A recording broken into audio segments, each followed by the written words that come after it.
What would you do if your most advanced maritime fleet was suddenly transformed into floating hunks of metal by a line of code?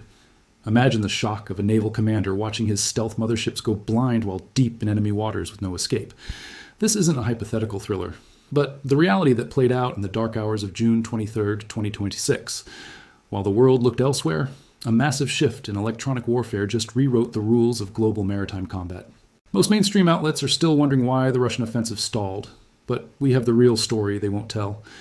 Before we break down the tactical data the Kremlin is desperate to hide, you need to make a strategic move. If you want to understand these high-stakes conflicts before the headlines catch up, hit that subscribe button for Geo Network right now. Like this video to tell the algorithm that deep geopolitical analysis matters for our world. To understand why this moment was so catastrophic, we have to look at the geography of the Kinburn Spit. This narrow strip of sand in the Mykolaiv Oblast has been a strategic gateway to the Black Sea for centuries. It controls the entrance to the Dnieper River, serving as a dagger pointed at southern Ukraine's trade routes. By June 2026, the Kinburn Peninsula became the staging ground for a Russian asymmetric gamble to end the naval war. At 4 a.m. on June 23rd, the silence was broken by the hum of Skorlupa and Orkan-class vessels. The Skorlupa is a stealth mothership designed to infiltrate coastal defenses and launch swarms of FPV drones. These vessels were the pride of a new Russian doctrine, meant to bypass traditional electronic warfare through technological theft. For months, the Kremlin procured Starlink terminals through shadow markets to provide long-range satellite control for their fleet. They believed using Western civilian infrastructure created an unhackable bridge for strikes against the Ochakiv coast.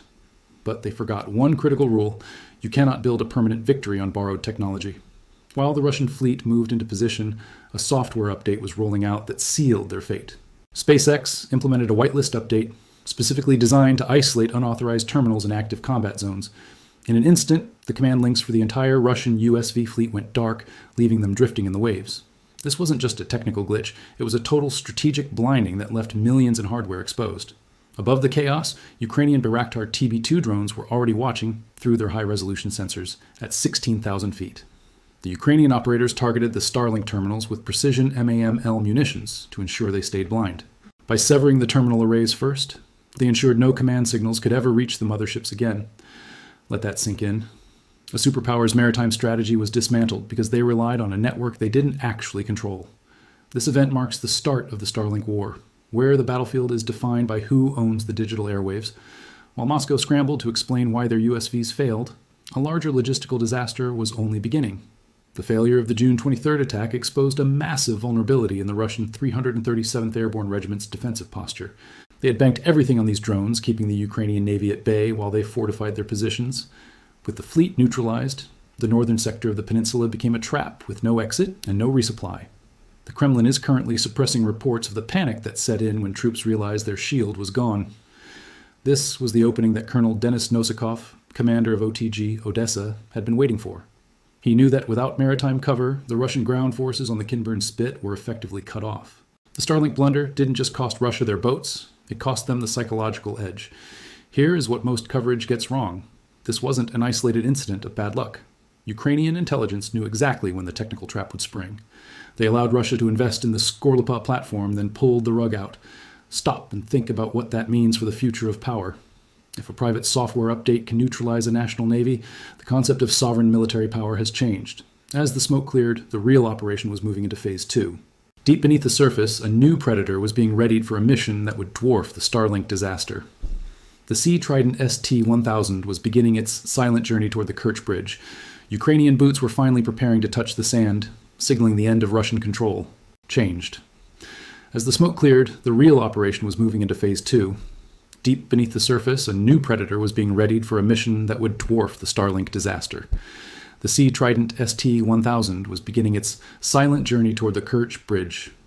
Ukrainian boots were finally preparing to touch the sand, signaling the end of Russian control. It wasn't just a symbol, it was a death knell for the Russian presence on the Kinburn Spit. On June 25, 2026, the blue and yellow flag of Ukraine caught the salt-heavy wind over the sand dunes. High-resolution footage confirmed what the Kremlin tried to deny for weeks.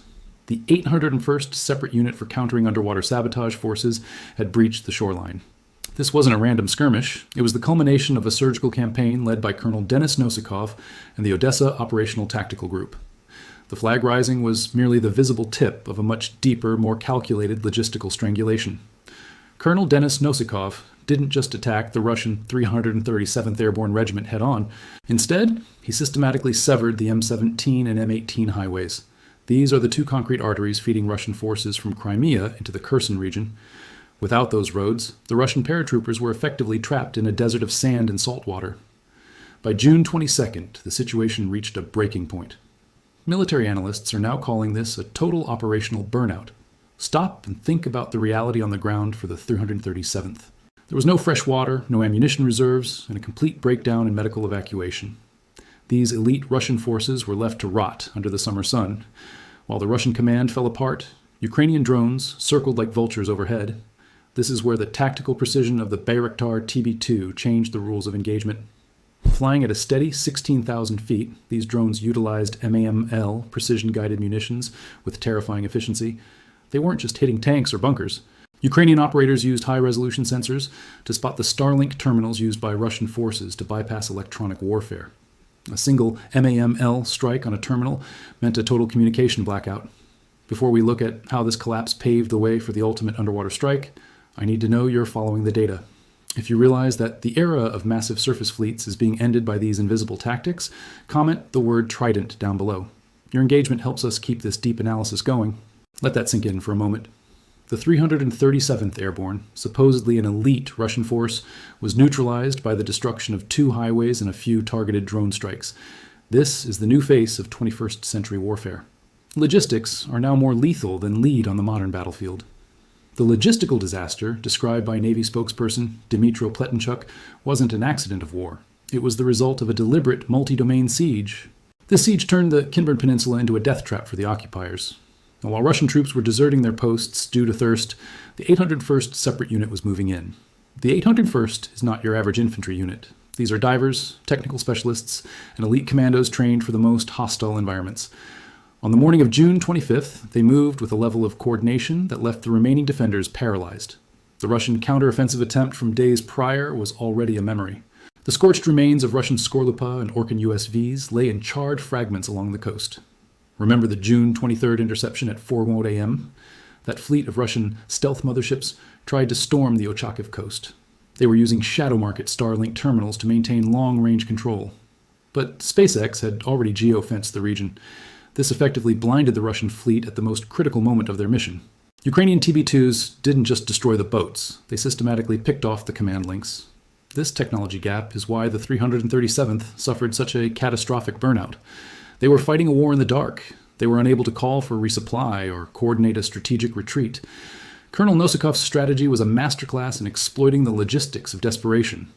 By targeting the M17 and M18, Ukraine turned the Kinburn Spit into a virtual island. Russian forces were forced to choose between certain surrender or slow starvation. As the 801st solidifies its grip on the northern sector, the focus is shifting. The sand of Kinburn is no longer just reclaimed territory. It is now a launch pad for the complete isolation of the entire Crimean Peninsula. The Sea Trident is no longer a prototype sitting in a lab. It is now an active predator moving through the dark waters of the Black Sea. Russia's steel nets and barge barriers in the Kerch Strait were designed to stop surface vessels. They have absolutely no answer for what is coming from the abyss. The liberation of Kinburn has provided the perfect geographic blind spot to launch these 10-ton underwater assassins. We are watching a total shift in power. The noose is tightening around Crimea, and the Kerch Bridge is the final target. But the ST-1000 is carrying something far more dangerous than just explosives. This machine, the Sea Trident ST-1000, represents the ultimate evolution of maritime war. It is an extra-large uncrewed underwater vehicle, or XLUUV, measuring 10 meters in length. Weighing 10,000 kilograms, it is a silent giant. While the world watched surface drones, Kiev perfected a ghost that swims far beneath the thermal layer. The Sea Trident can lie dormant on the seabed for weeks at a time. It is a living mine with a brain, waiting for a specific acoustic signature. With a range of 2,000 nautical miles, it strikes anywhere from Kinburn. This turns the peninsula into a permanent, unsinkable launch pad for elite underwater operations. Russia spent millions protecting the Kerch Bridge with steel nets and barges, but those defenses are only designed for threats moving on the water's surface. The ST-1000 bypasses these obstacles by navigating through deep water channels. It targets foundations of bridge piers, hidden hundreds of feet beneath the waves. Let that sink in. All those satellite images of Russian defensive barriers are now effectively useless against a 10-ton assassin coming from the abyss.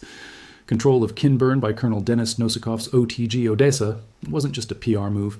It secured the geographic blind spot that allows these drones to slip out. From here, the Sea Trident can hunt the Russian shadow fleet with total impunity. These shadow tankers fuel the Kremlin's military, but are now primary targets. No amount of naval escort can protect a ship from an enemy it cannot see. This is the part that most mainstream coverage gets completely wrong. Before we reveal the final piece of this puzzle, I want to see who is paying attention. Drop a comment with the word Trident below right now. The real story is the total paralysis of Russian logistics. The 337th Airborne Regiment is currently suffering from a total lack of fresh water and ammunition. Ukrainian strikes on the M17 and M18 highways have turned Crimea into a logistical island. When the Sea Trident severs the bridge, that island becomes a prison. The ST-1000's 1,000-kilogram explosive payload can collapse the bridge's main supports. This isn't a repairable strike. It is a permanent structural termination of Russian power. Advisors like Serhiy Flash Beskresnov hinted the June 23rd Starlink War was just the beginning. Russian USVs, like the Skorlupa, were merely testing a broken system. While Russia tried to copy Magura designs, Ukraine moved into the deep ocean. Russian fiber optic cables failed as open sea currents snapped them like simple threads. The Sea Trident operates with autonomous precision using pre-mapped geographic intelligence. It navigates without constant satellite links, making it a self-contained instrument of maritime denial. This brings us to a terrifying reality the media is ignoring. We are witnessing the death of the defensible coastline in the 21st century. If a nation can launch invisible drones that stay submerged for weeks, no port is safe. The traditional concept of a border is evaporating before us. Stop and think about what that means for global military projection. The era of the aircraft carrier as the ultimate symbol of power is officially over. When an empire is held hostage by a silent machine on the seabed, everything changes. The liberation of Kinburn was the first domino in a larger collapse. Every day the Kerch Bridge remains standing is now a matter of Ukrainian timing. The choice of when to close the door on Crimea rests with Kiev. As that flag waves over the Kinburn dunes, remember, the real action is deep underwater. The map of the Black Sea has been rewritten by invisible hands. In a world of invisible underwater drones and geofenced warfare, does the concept of a defensible border even exist anymore? This is the reality of modern conflict, where the quietest players strike the loudest blows. To stay ahead of these shifts, you need to be here. Hit the subscribe button right now and turn on all notifications. Your support allows us to bring you the deep analysis the mainstream media avoids. Like this video to tell the algorithm that real geopolitical intelligence matters. We are committed to uncovering the truths that others are afraid to mention. Thank you for watching Geo Network. Stay vigilant, stay informed, and we will see you in the next deep dive soon.